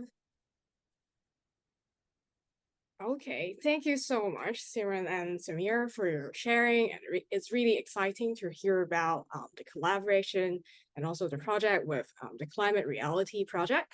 So right now we reached the final part of the project showcase, which is the breakout session. So right now, later on, you will have the option to choose between among 3 rooms. According to your preference on different social impact issues. But for the presenters, for project presenters, please go into your assigned room. So basically for room 1, that would be London Young Donors and Food for All. And then room 2 would be Inclusive Cyber and AI. And then room 3 is basically Lead for Sustainability and also the Crafting Climate Solutions. And then to kickstart every breakout rooms, please try to lay out a problem statement approximately for less than 3 minutes. So basically you have to outline your top challenges that you're encountering, how you are utilizing your resources, any partnerships or collaborations that are involved in your project, which I think earlier you already covered that part, but and also a little bit about your desirable outcomes.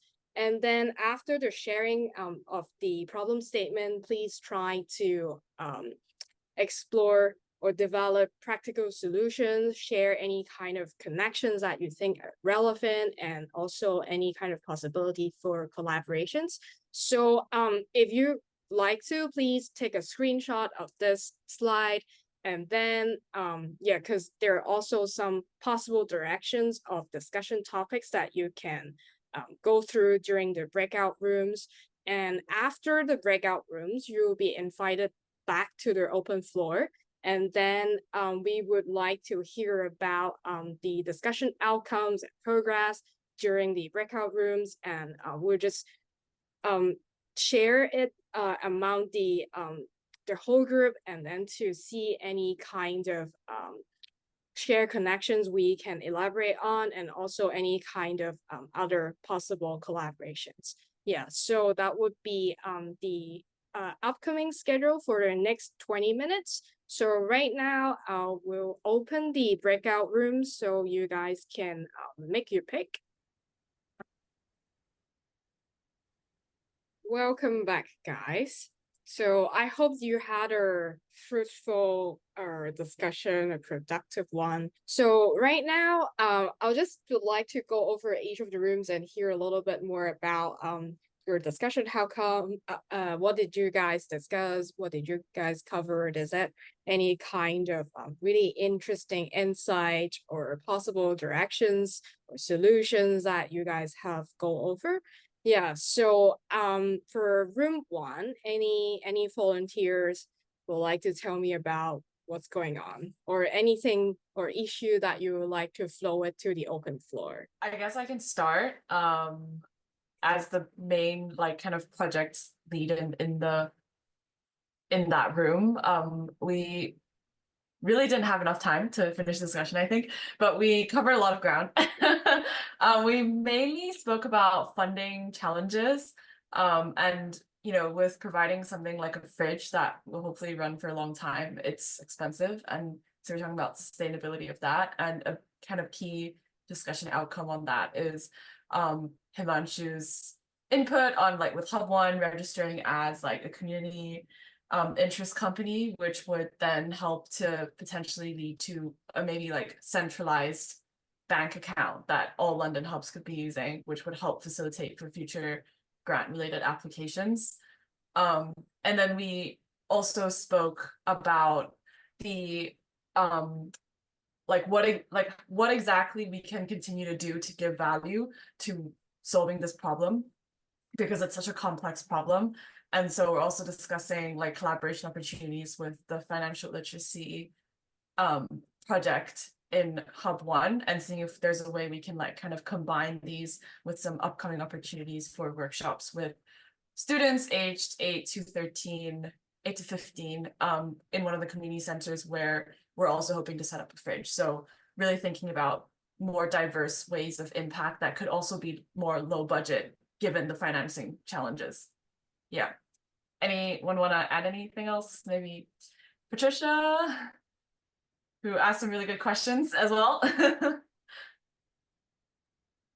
Thanks, Belinda. I think it was quite well explained what we covered. It's quite a complex topic, and one of the things that's kind of stand out for me from your project is that it would be good to kind of have more people involved that can or collaborate to almost design or decide the unique selling points of this project that could perhaps be taken forward, and create a little bit more clarity on the different areas that this project we want to tackle, that could then overall help to know who can we approach, who can be our collaborators to have different resources into this project that could help you to expand your impact. Amazing. So so I think for funding issue, I think it's quite a common challenge faced by many global shaper hubs as well. So just wondering, is there any other hubs like Hub One, Hub Three, that you guys would have anything to share about how to address this problem, or is there any kind of success stories that you guys would like to share? Okay, so yeah, so we'll move on to room two. So is there any volunteer from room two can walk us through a little bit about what did you guys discuss, and then any kind of practical solutions or interesting insights you would like to share? Oh, Serena, I saw you. Yeah, yes, please. Yeah. Well, in relation to these 4 questions, we think that common challenges might include some talent and skill gap, and also need for diversity in the industry. When it comes to the solution, we think that empowering underrepresented talent with tailored workshops and skill building tools, some network opportunities might help. Also, I like the Katerina's point about like sometimes it's hard to find a proper organization which can kind of help you to find internship or any other opportunities, research funding, let's say, especially if you're from underrepresented group. And we even think that maybe in the end of the project, we can inspire someone, or maybe we can create. I just suggest like the organization which will fill the gap we might have now. And second question, like when it comes to insights from other participants, maybe we will need some strategies which will help us to attract diverse talent and address specific skill gaps, and in general, like fostering a supportive environment for learning and for growth. And about connections shared could revolve around partnerships with educational institutions, with industry organizations, maybe some big companies, government initiatives, which all together can help us to expand reach and resources. And last but not least, possible collaborations. We think that it might involve some joint workshops where experts can share the best practices and pool in resources to amplify impact and actually address common challenges more effectively. And if someone else from my group can add something, will be great. Thank you, Serena. I just wanted to add on that point. We also mentioned SEO London, and that's something that Shashwat proposed. And I actually checked in the meantime, they do have like a get into tech program for students. So technically, even though I think they're more focused on finance and consulting, it could be something that we potentially want to reach out to them and collaborate with.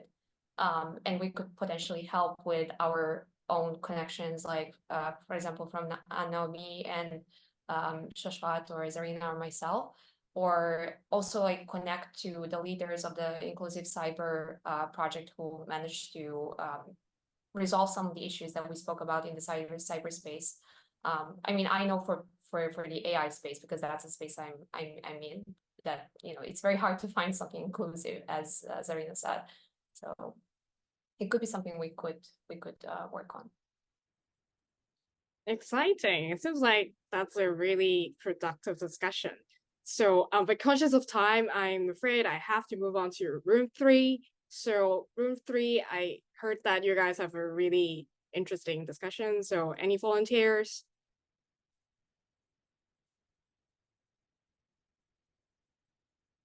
Room 3, you guys have most people, please. I'm happy to go if there's no one else. But... Okay, sure. Well, we actually, in terms of discussion, spent more time discussing ourselves and potential collaborations than the challenges. But in terms of challenges, I think it echoed very much like what Room 1 was saying. I think we talked a lot about funding, and actually, I guess the power of like Shapers in itself is that you have people working in different spaces, in different job roles, in different like industries across public, private, and academia, etc. And like that, I guess, is the power, because you very much end up leaning on your own networks in terms of finding speakers, getting them to speak at things, and to offer up venue space without paying them. And I think that's also where being part of like being an initiative of the World Economic Forum holds more power. There's power in the name, there's power in the community and what it stands for. So I think that's kind of largely what we discussed, is that you kind of bring in as much as you take out of it, and it works because we can exponentially build on each other's networks and each other's speaker connections and each other's venue access. And I think what we found more and more is that like even just relationships with universities and kind of research institutions has gone very far, as well as with our own kind of employers themselves. Thank you so much. Yeah. That's a really great sum up of I think for the not just for the open floor session, but also for the project showcase session as well. Yeah, because the whole point of today's session is really trying to gather together everyone who may have shared connections, share passion, and also their insights, and then to try to channel it to an open floor in order to amplify our impact together. Yeah, and I truly hope that every one of you guys also have a little bit of takeaway or a little bit of inspiration out of this session. So right now, as I draw a close to this project showcase, I will pass it on to Reese for the remaining outreach part of today's session. Reese? Yes, thanks, Carter. So yeah, it's great to hear everyone's insights from the project showcase component. So yeah, just to wrap things up, we have two final parts left. One is Shaper Story. So you'll be hearing from a shaper from each of the free London hubs on their shaper journey and how they found it so far. And then we'll open it up for Q&As for you to ask anything you have about our projects, our application process, and anything else you want to ask about the Global Shapers community. So yeah, maybe moving on to the next slide. Let's see.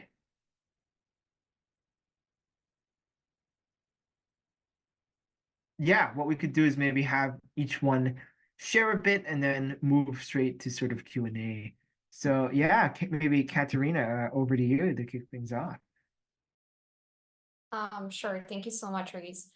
So I've actually joined the Shapers community quite recently. Before joining the Shapers community, I'm originally from Serbia. I moved to the UK in 2017 to do my undergraduate studies at University of Oxford, and I graduated in 2021 with an engineering science degree. After graduating, I actually went into private equity and investment banking, as most other students did. I worked at two private equity firms, Carlyle and A&M Capital. And while I was in private equity, I was a co-lead of the LGBTQ plus network. And while I was at university, I was the president of Oxford University Coding Society. So I've been involved with similar initiatives before. And yeah, it's been really great so far. Admittedly, I still feel like a very fresh shaper. So I had a career change quite recently, and I actually decided to leave finance, and I moved back home to do an internship in machine learning with Network Science Institute in Boston. And I got admitted recently to a PhD program at Oxford, where I would be continuing my machine learning research. So something that because now I feel like I'm almost reconnecting with the community, because I've been a bit off radar when I was switching my jobs, which was incredibly challenging. I'm very passionate about inclusive AI, and that's something that we discussed in the breakout room number 2. I'm keen to use the connections that I have to help other who are underrepresented, who are either talent or just students or young professionals, but also beyond just AI. I think that when I worked in private equity, as much as I've had support from SEO London before, when I was trying to get the job, when I did actually start the job, it was quite difficult to find someone to give you advice how to navigate certain challenging situations. And I was really lucky to have mentors in my own company. But I'm very keen to focus on mentoring young professionals who are also working in either finance or consulting or other areas. And then another area I'm also quite interested in is education access. I've had to get a scholarship to fund my studies because I come from a low-income country, and I think that this should be more accessible, at least the UK education to international students. So I'm going to stop talking. I mean, I'm definitely very keen to connect with everyone who are interested in one of these areas, and just feel free to DM me or reach out to me on LinkedIn, and I would be very keen to work together. Amazing. Thank you so much, Katerina. And yeah, moving on to Natalie from Hub 2. Hi everyone. So yes, I'm Natalie. I am part of Hub 2. I also joined very recently, only in October 2023. I've really enjoyed my time as a shaper so far. Um, I guess I'll give a little bit of my background. So I'm Malaysian, but I grew up in Qatar my whole life, hence the Qatar flag in the photo. And I moved to London for university 3 years ago. And while I was in Qatar, I grew up and was very fortunate to have different opportunities available to me to pursue my interests and also give back to the community. But I thought that these sorts of things were not as accessible and as commonly found as you would find in the West or maybe in the UK and the US. So I thought that maybe I should create sort of a platform that maybe could bring some of these opportunities to more students. So that's how my organization called Qatar Youth Power was born. So I've run that for a few years now, and that was my first intro into social impact space. And since then, I've been involved in a range of areas, including youth engagement and education as well. So then during my university time, I explored a few different career paths and so on, but I've decided that I want to go down the consulting path and specialize in public sector and social impact consulting. So I think that my skill sets and interests would align very nicely with that. And of course, being a shaper has also been really rewarding and will definitely contribute to my sort of future career aspects as well. So as a shaper, I've been involved in two main projects. The first is called Shaping Entrepreneurship. So that's about bringing opportunities to engage with people who are experienced in entrepreneurship to students who are possibly interested in pursuing that as a career. So we're sort of building a platform that enables that. And the second project is called the Big Five, which I think was mentioned a bit earlier, just focusing on AI's impacts on different areas that are prevalent to London and that affect the London youth. So, and then a few months ago, I also ran in the sort of internal elections and was very fortunate to have been elected as the incoming vice curator. So I'll be working with the curator and impact officer of my hub to run the hub's activities. So I'm really excited for that. And of course, if anyone has any questions, please reach out on LinkedIn and I'd love to collaborate with you.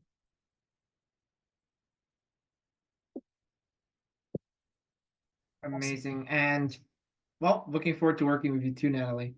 And last but not least, back over to Shashwat to wrap things up. And yeah. Also, Sure, thanks. yeah, Shashwat, as you'll introduce, he's the incoming creator for the Third Hub as well. So yeah, over to you. Thanks so much. Yeah, very exciting. So I actually joined in October 2022 during my third year of university. And I was someone who's doing computer science and was very interested in how I can apply my set of skills that I'd gotten from university and my projects to actually influence and affect change on the ground. So I felt like I was living in a little bit of like a CS bubble. And that sort of made me wanted to apply to the Global Shapers. And it was a very interesting time actually, because that was the time when Hub 3 was sort of inaugurated. And so not only did I get the chance to sort of meet all these like amazing different people with different set of skill sets, but also be able to contribute to the very foundation of Hub 3 starting. So I decided to sort of get stuck in and become a impact officer, where as part of the strategy team, I could decide on like work together with what kind of projects that we wanted to do, as well as like how we should decide the impact areas, and also what kind of things people are really passionate about to focus on in the future or do as like small side activities as well. And I predominantly worked on Arden, for example, which I shared about a bit earlier, which was the Refugee Digital Inclusion Network. And because I guess I was working a lot on AI through my studies and through my career, I wanted to be able to see how can I help, let's say, marginalized communities or young people get better access to AI sort of education or learn a little bit about how they can get access to digital resources, as in the case of those refugees. Also got the chance to sort of collaborate with a lot of different hubs, which I thought was one of the biggest perks of the Global Shapers, that it's such a massive community. It's not just here in London, it's in so many different cities across the globe. So for example, working with Palo Alto on a Gen AI white paper on sort of commonalities and differences between London and Palo Alto, or when I did, for example, an internship over in Dublin, I was able to meet with like the Global Shaper Network there and actually get a lot of people to become sort of my mentors and also contribute back. And that too at the same company that I was interning in. So I think the Global Shapers that way has been really helpful for me to meet a wide number of people, learn from their skill sets, give back to the community on such projects, and really excited to see how I can take this on forward and work on a larger number of projects as I become the incoming curator for Hub 3. Thank you so much, and happy to connect with any of you. Would you like? Yeah. Amazing. So yeah, that's it for our Shaper Stories section. Now, moving on to the final part is just open Q&A. So yeah, again, feel free to ask any of us here any questions you have on anything, including, of course, the application process, timeline, and yeah, projects as well. Yeah, Zarina, over to you for your question. Hi everyone. Thank you so much for your time. And it's really nice to meet you, and I hope that we will meet in person and we'll work on different projects together. So my questions are like, is it any difference between free hubs? And if I apply to one and get rejected, should I apply to another one? Or it's like if you reject it at all? And how to avoid actually rejection? Because to be honest, it's very important for me, and it's been my dream to join Global Shapers for years, and I really want to. And I'm really committed. I want to dedicate my time and any efforts I could make. So like, yeah, how it's gonna work, who is gonna select, and how we can improve our applications, I guess. Amazing. Awesome questions. I can sort of handle a few, and other folks can sort of jump in as well. So on the first part, in terms of the differences between the free hubs, essentially there are none. The reason we have free hubs is simply that, especially in London, just the concentration of talent and the number of people who want to get involved in the Global Shapers community was just too many. And so the WEF decided that, we needed to broaden it out and accommodate more, passionate young people eager to make a difference. So functionally, there is no difference. However, you will see that each hub might have different practices and foci in terms of their projects, right? So for a specific hub, they might have more shapers focused on sustainability versus another topic. But generally speaking, it's quite balanced. And again, there's no regional or geographic difference as well. There's a lot of cross-hub collaborations. So there's basically no difference.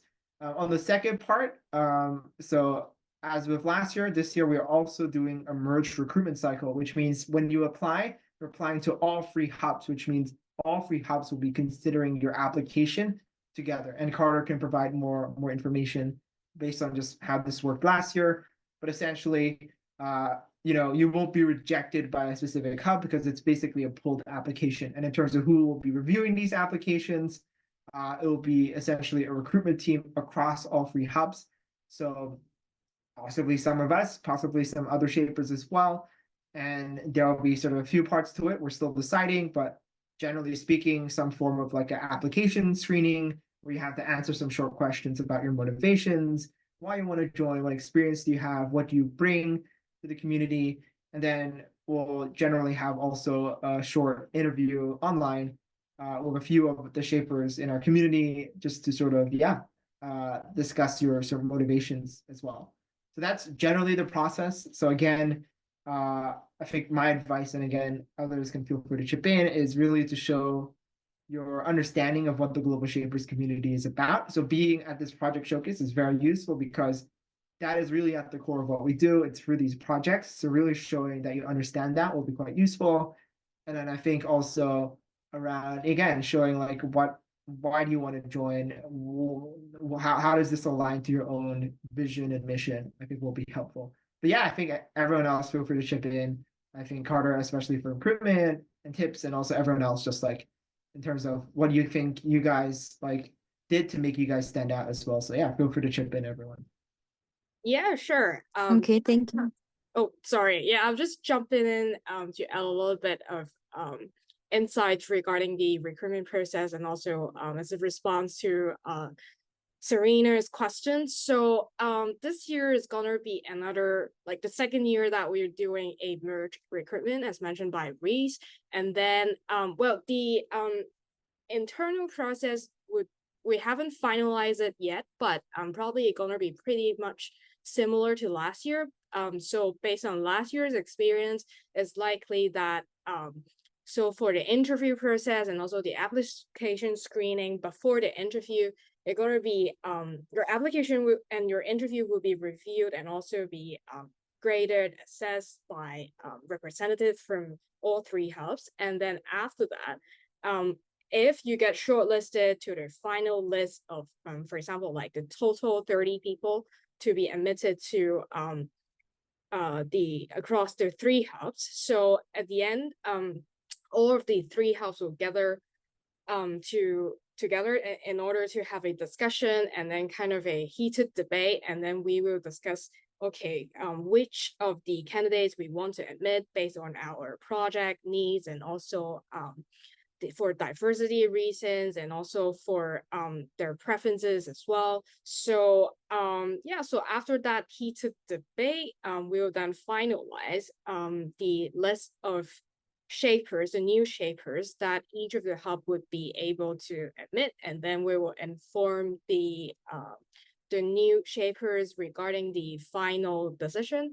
Yeah, so that's basically the process, like the internal process of the allocation of new shapers across the three hubs.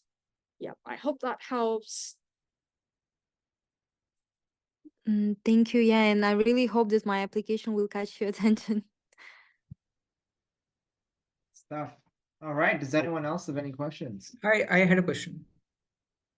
Yeah, feel free to shoot away. Yeah. Hi, Reese. Am I pronouncing your name right? Oh Is it yeah, Reese? yeah. All good. Yeah. Oh, okay, perfect. So I just wanted to understand about the election process in further for the vice curatorship and curatorship. How does that happen, and what timeline is it? Is there any preference for experience, and what is the timeline for being a shaper? For example, is it like a 1-year term, 2-year term? Do we have to apply again?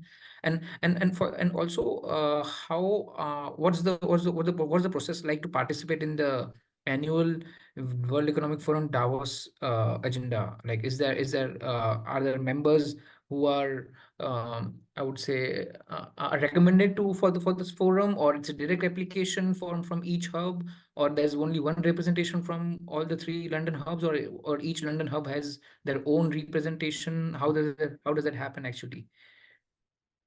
All very, very good questions, actually. So I think for the first part, I'll say for the actual shaper sort of timeline, essentially the commitment is basically, unless you sort of take a sabbatical, which is like a year off, or unless you age out, yeah, the commitment is between when you join and I think but until you're like 30 essentially. So the commitment is generally rolling. So it depends like how long you want to engage in the community for, when you might age out, whether you might be moving to a different city and you want to transfer to a different hub. So everyone's working on like different timelines. So no, like after each year, you wouldn't need to reapply. However, if you are moving cities, sometimes you might have to reapply or re-engage in a different way just because they have different processes for each hub.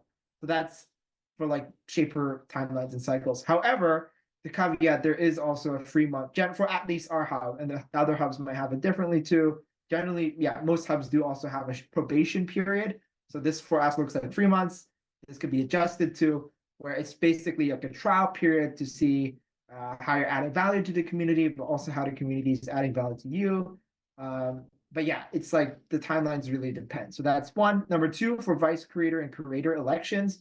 So these basically happen every year. So generally speaking, a creator slash vice creator's term starts in July, so next month, and runs until basically next July.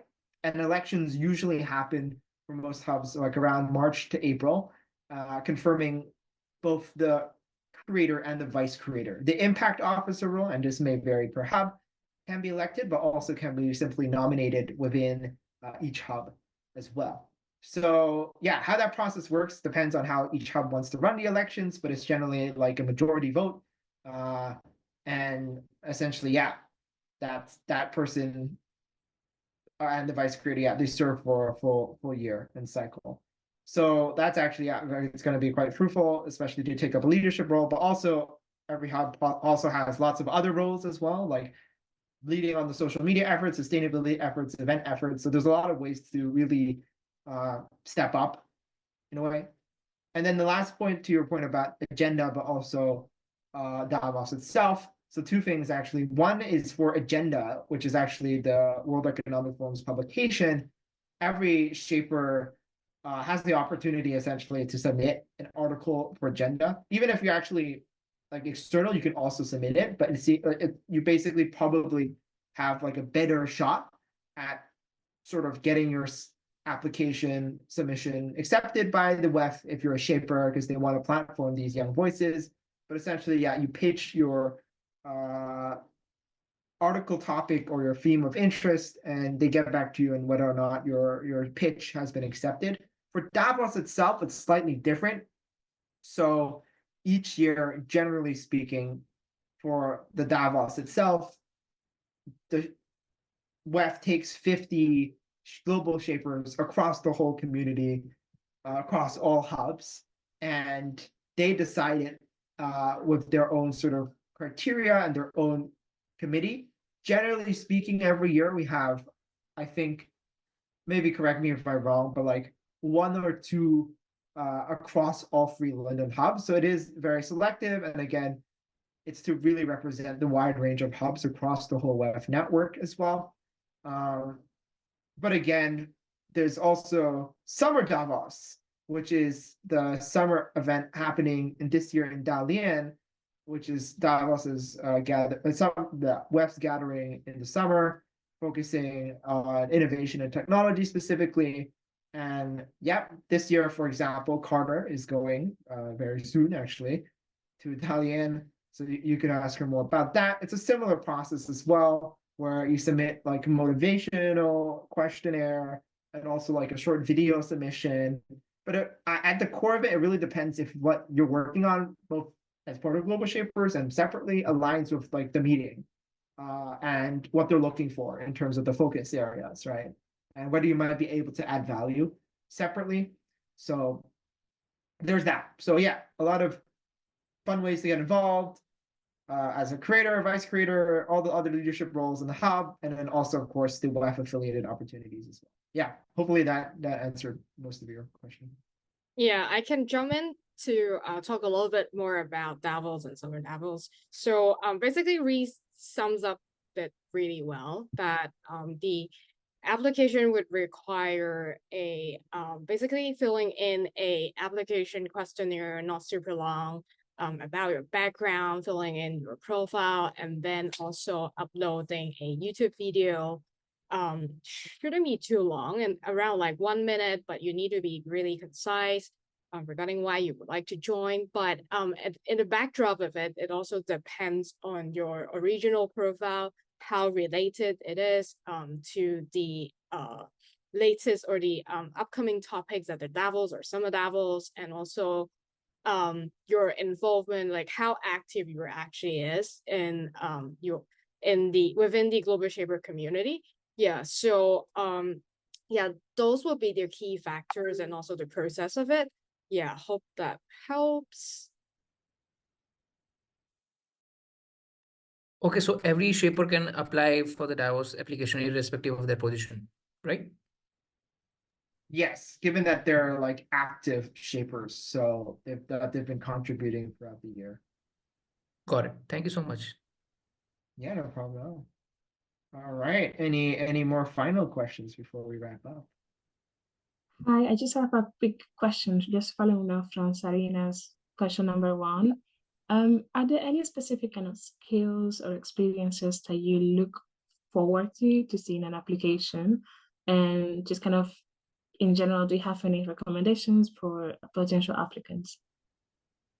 Yeah, I'm sure Carter can have more to add, having built some of the matrices that we use to evaluate shapers. But from what I understand, each hub also has like their own inclination on what skill gaps they currently have. So, for example, last year, our hub, for example, didn't have enough people who are from like an arts or creative background, and I think that's a big thing across all three hubs as well. So that is something we might look for example. And then another example would be, say, for financing and accounting, to let's say, or charity governance experiences, et cetera, et cetera. So that also might be helpful, is figuring out, are there any key skills that you have that you think, based on what you see from the hubs, profiles and representation, are currently missing or lacking? So that's a very useful angle to bring out, like what hard and soft skills that will help solve some of the hub's logistical problems, right? Like, yeah, registering as a charity to get funding and all of these more nitty-gritty things. I think that will definitely help. And again, I think big part of it though is also just like motivation and alignment. It's sort of, again, will you fit well with this community? Will you have the time, the capacity to contribute to projects? Have you shown a track record of working on social impact, or at least a motivation to start working on it, and for what means, et cetera, et cetera. So these are the general broad-based characteristics. But I think, again, a core of it is, do you have the time to contribute to projects? And again, what would this commitment look like? Can it be credible? And yeah, do you understand what the Shapers community is about, and how, again, does it align to your vision, mission, and what are you looking for as well? Yeah, maybe Carter can add a bit more into the Yeah, detail. thank you so much for sort of shout out. So yeah, I was responsible for writing up the evaluation or the assessment matrix for the recruitment of shapers last year. And then well, for this year, we haven't really finalized the matrix or also the process or like the internal steps yet, but we imagine that, or we actually plan to have it to be pretty similar than like last year. So in that case, for last year, I can share a little bit more about it. So basically, we actually focus more on the potentials and also the capacity for the potential applicants, instead of having a really stellar track record, because it's possible that for applicants who have a stellar track record, they may not necessarily have the fuel left in their tank to contribute even more. So throughout the process, no matter whether it's during the application stage or the interview, we actually focus more onto the motivation and whether or not they are able to contribute or commit the time to their hub activities or lead their own projects.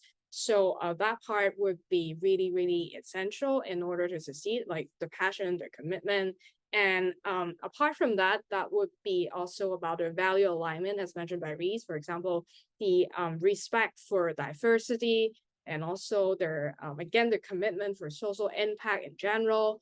And then finally, the third component would then be some technical skills, which would basically an indicator of how much potential or whether or not they would be able to contribute to their hub projects. For example, like communication skills, leadership skills, and also sense of responsibility, organizational skills, analytical skills, yeah, things like that. So again, that would be about the potential to contribute instead of the stellar track record. Yeah, so these are the key points, and I think very likely we will stick with this framework, or it will be pretty much very similar. Great, thank you. Right. I think we have time for maybe one last question. Yeah, do we have any final burning questions for today?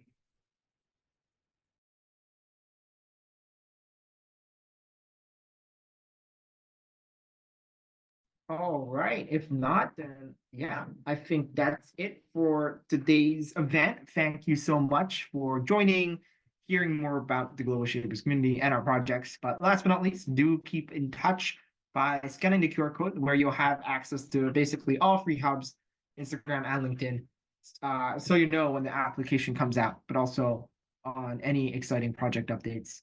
And yeah, again, feel free to find any of us on LinkedIn just to connect and ask any further questions. But yeah, hope to see your application soon. And at least hope you got a lot out of this event, just learning more about, our projects, maybe how you can start your own, but also ways you can contribute to the Global Shapers community. So yeah, thank you so much and hope to see you all soon and maybe in person. Thank you so much. Bye bye. Thank you, team.